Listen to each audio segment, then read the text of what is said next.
What it do, man? What it do? Obviously, there's 2 days left for the NBA Finals to start in San Antonio. Shout out to Charles Barkley. He'll be back in San Antonio with the big old woman from San Antonio. But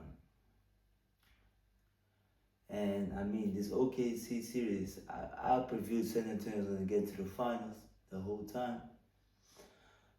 I even shout out to my boy Luar Lael, repping San Antonio.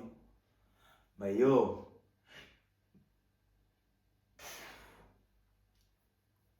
I think people are getting too disrespectful on the Knicks. Like, we acting as if this team didn't win 11 games in a row by a margin of 24, average margin of 24 points. Yeah.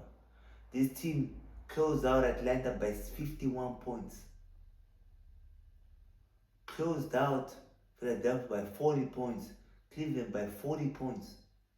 And we're just gonna act like this is just a regular team because they come from the East. Nah, I'm not buying that. People want to bring things up like which quarters. Bembe wasn't 100%, this, that. Man, listen. Over the last 4-5 years in the NBA, all the championships, all the teams that got to the finals, there were injuries that happened.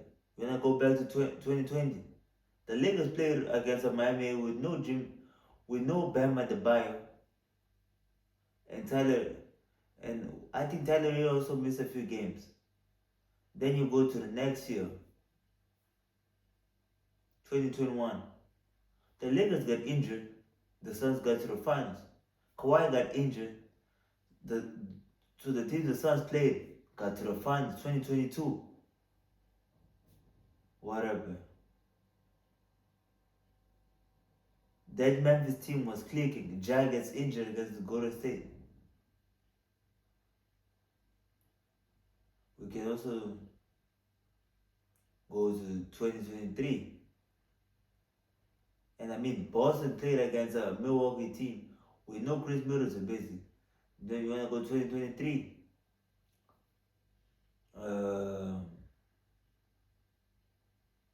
In the West, really, who got injured? I mean, Jaden McDaniels broke his hand, so he didn't play against the Denver Nuggets. And he was the only guy that could probably have guarded well Jamal Murray in that series. You can also point to what you call this. On the Heat side, they played against the injured Milwaukee Bucks squad. You go to the next year, 2024. Same thing. Boston played against some teams that were derailed by injuries. Same with Dallas. Both teams that got to the final. 2025. Every team OKC played was derailed by injuries. Same with the Pacers. This year, I think San Antonio played against a healthy Portland too. Played against kind of injured, a majority healthy Minnesota team, and limited by injuries OKC team, and they beat. And the Knicks, the Knicks beat who they supposed to beat. This is what I hate about people that watch the sports sometimes and talk the sports. You can't hate on a team for beating the competition. Those are the teams that they're matching up against. They're beating the competition. Whether injuries, no injuries, whatever is not good enough, it's weak, they beating the competition. And the Knicks are dominating the competition. And let's not forget that they beat the San Antonio Spurs by 25 points this season. They beat them in the NBA Cup as well. And OG Anunoby has had very good numbers against against Victor Wembanyama. Let's look up OG Anunoby versus Wembanyama.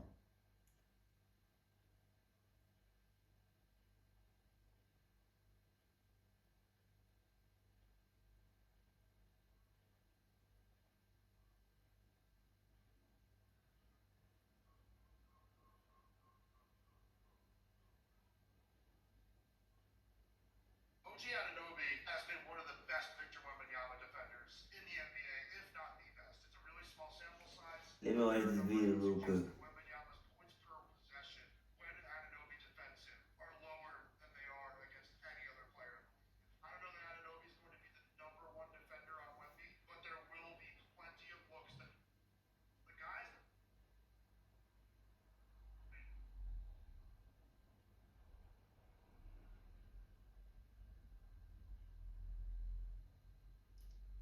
But one thing I'll tell you is this: OG Anunoby has made it difficult for Victor Wembanyama a lot of times.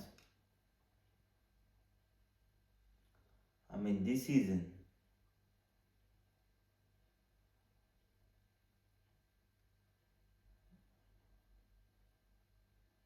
in the regular season games, he didn't really play that well. Let's see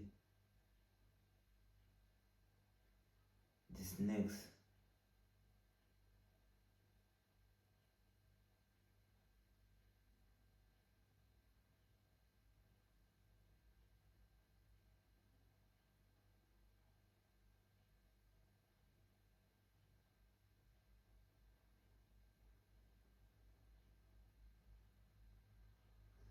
Let's see Knicks versus Spurs. Because the Knicks beat them 2 times out of 3.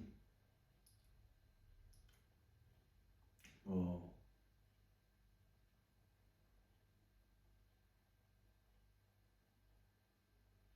obviously, the NBA Cup game December 16th.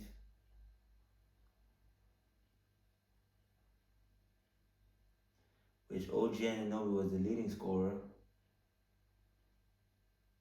as we all remember. Jalen Brunson gave you 25 and 8. And OG Anunoby is just such an efficient scorer. And when Wemby struggled this game, from what I recall. No, he had 18, but he was still playing with that minutes restriction he had. But obviously, a very different San Antonio team. These young guys have matured and grown so much throughout the rest of the season. It's not like you have to be very disingenuous to think it's the same team. Then they played on December 31st. What a thriller. And I think Champagne had 11-3, something like that. Man, Champagne can shoot the hell of that ball, man. I'm telling you, man. He's probably the most underrated shooter in the NBA right now.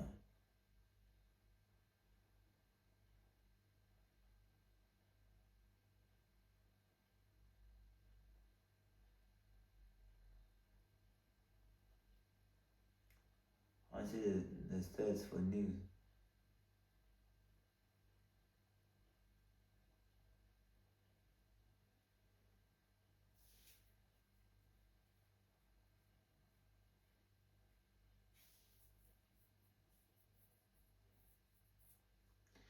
Exactly. Jalen Brunson struggled a bit, but still at 29 and 8. That's when the Knicks were kind of dealing with that slump after the winning the in-season cup tournament. Jordan Cousin was big on the bench, McBride. I mean, they still did have their rotations figured out, and it's a whole different team also the Knicks. It's a very, very different team from what they had at this point of the season. And Mitchell Robinson didn't play. I mean, Wemby had a big game. Champagne had a big game.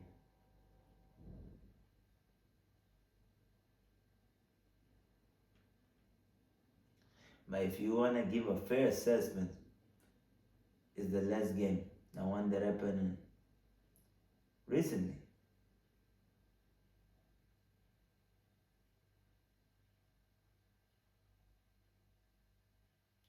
On March 1st, the Knicks beat them by 25 points. And And everyone played. Wemby had 25 points.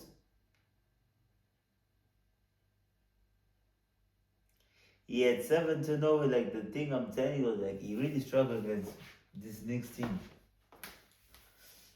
Castle, from what I've seen the numbers, he can't really, he's not really producing when he plays against the Knicks or Harper.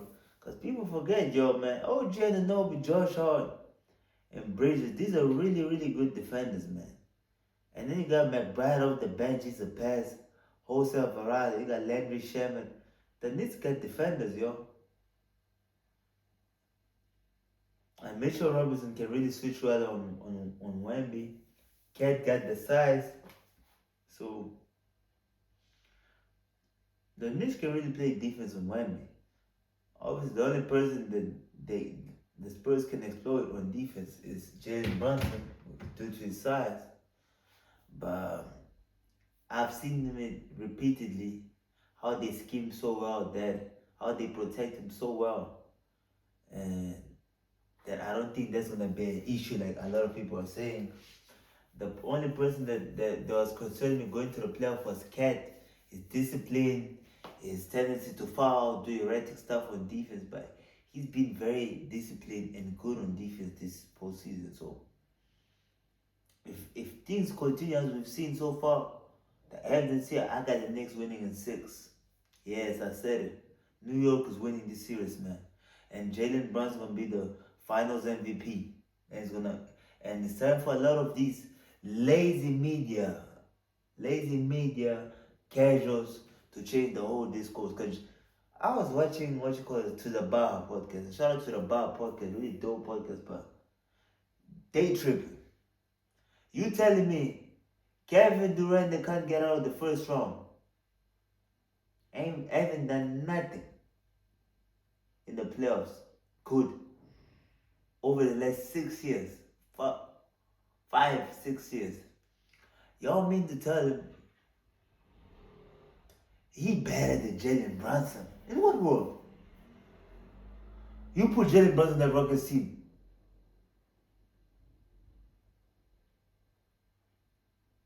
They doing way better than what the Rockets do.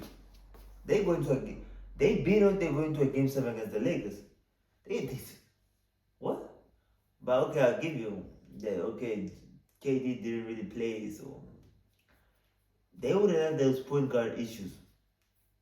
There definitely wouldn't be no leadership issues.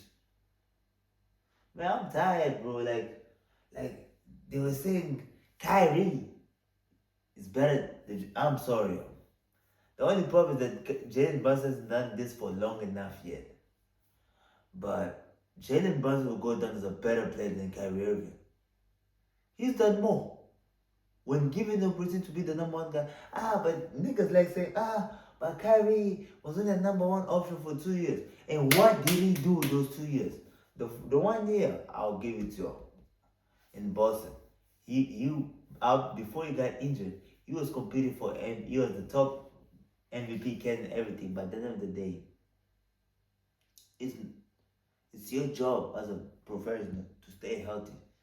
So it's not my problem. It's the same thing I say a lot of times about the Kawhi Leonard debate. As much as we might want to put him in certain conversations, we can't really put them because the injuries derailed them. So here, that's what I gotta say about the 2018 season with Kyrie. And then okay, 2019 he came back. What did he do? It was horrible in that Milwaukee series. Even in that Pacers series they won in the first one, he wasn't playing well. He wasn't really playing well. So, and I love Kyrie Irving. I think it's at the guard position. There's not that many guys that I'd rather have scoring the ball than him. But I would definitely rather have Jalen Brunson. For sure, for sure. No, for sure. He's a more consistent scorer in the playoffs. Like, we can't be ignoring numbers. Like, these numbers don't mean anything. Especially, it's not like he's playing as a second option to someone that's a great player, that they can key on the great player, and I'm playing one on one. No. People are double teaming Jalen Brunson. They're putting guys like Osara Thompson, Amin Thompson, all these defenders. It's not like it's dudes 6'1", 6'2", guarding Jalen Brunson. It's 6'7", 6'8" dudes. This man is posting up. I saw a video of him posting up KD.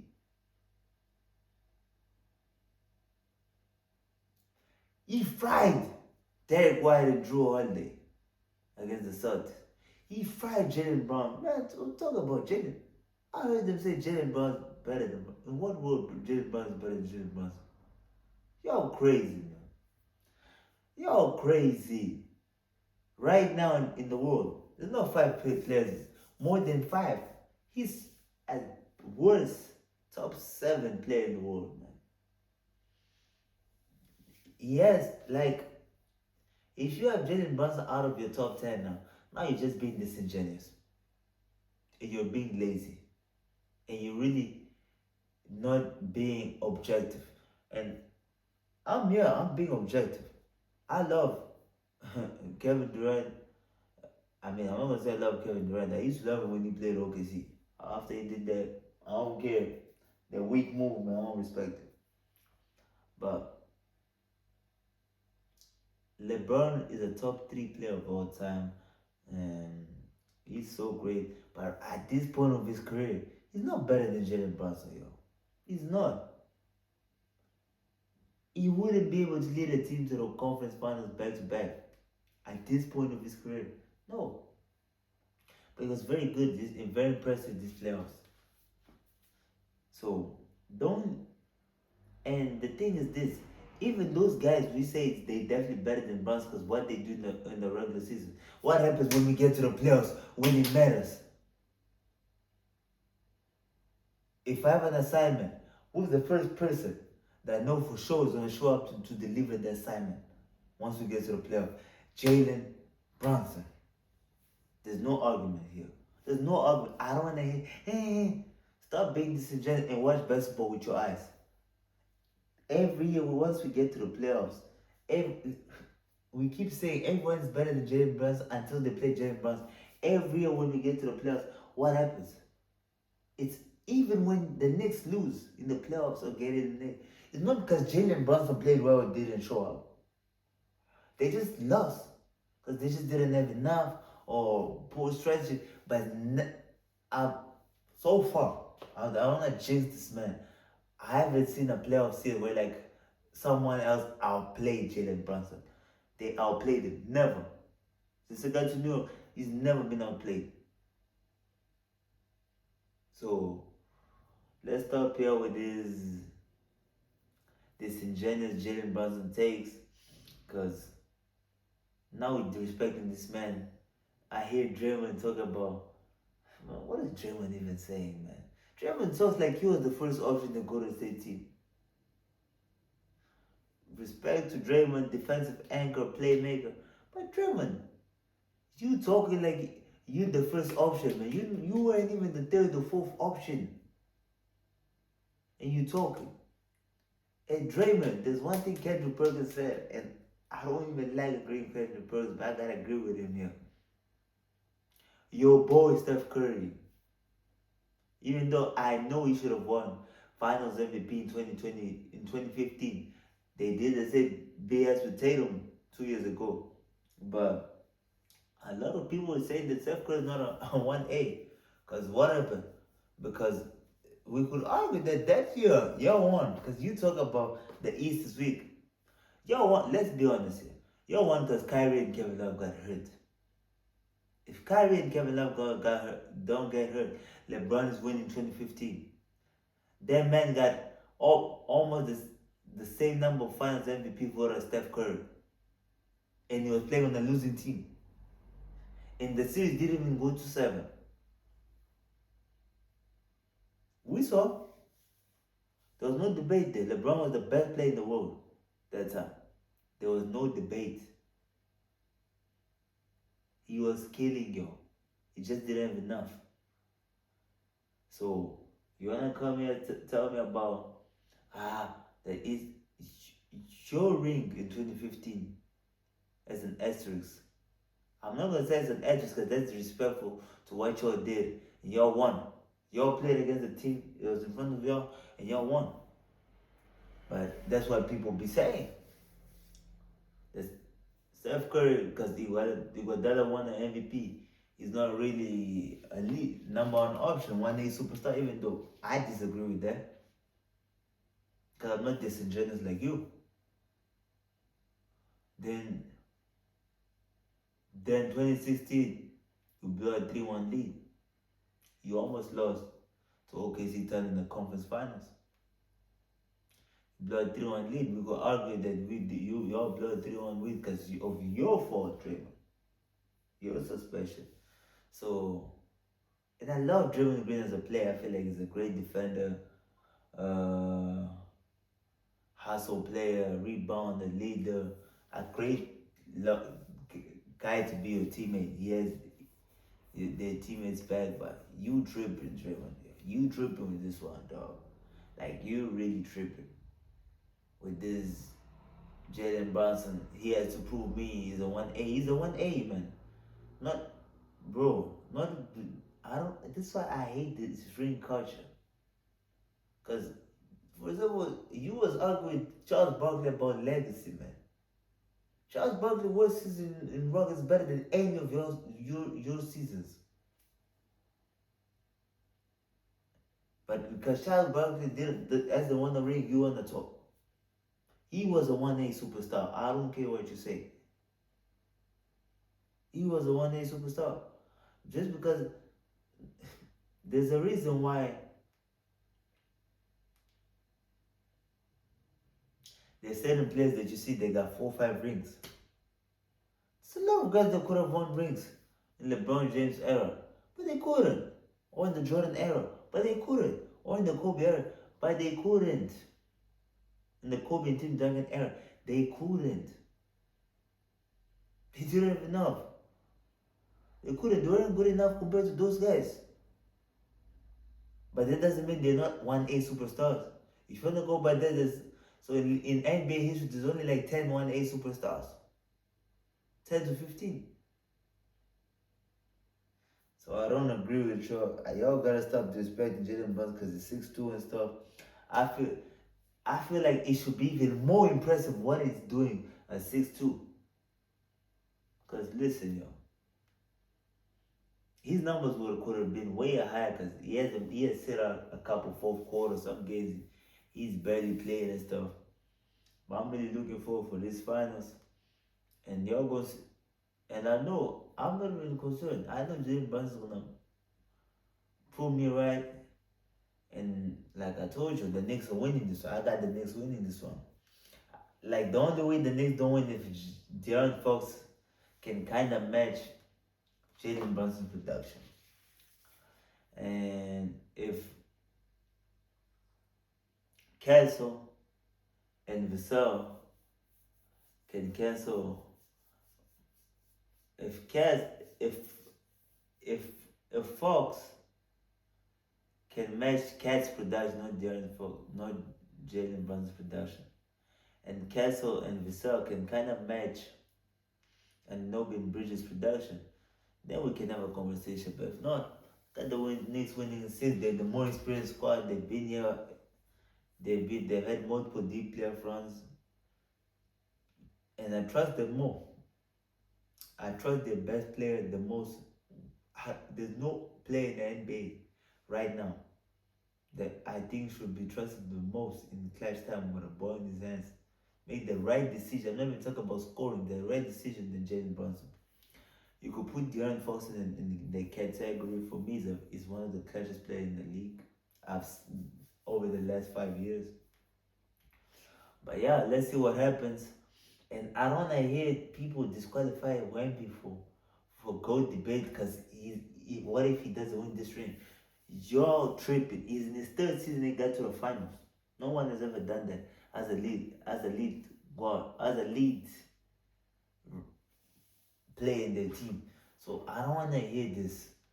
This is so I keep saying like basketball discourse is so lazy. Just because okay, Jordan went 6-0 and so what? He went in the sixth season. He was 28, 27. Wemby's 22. Jordan was in his rookie season at that point. getting bounced out the first round.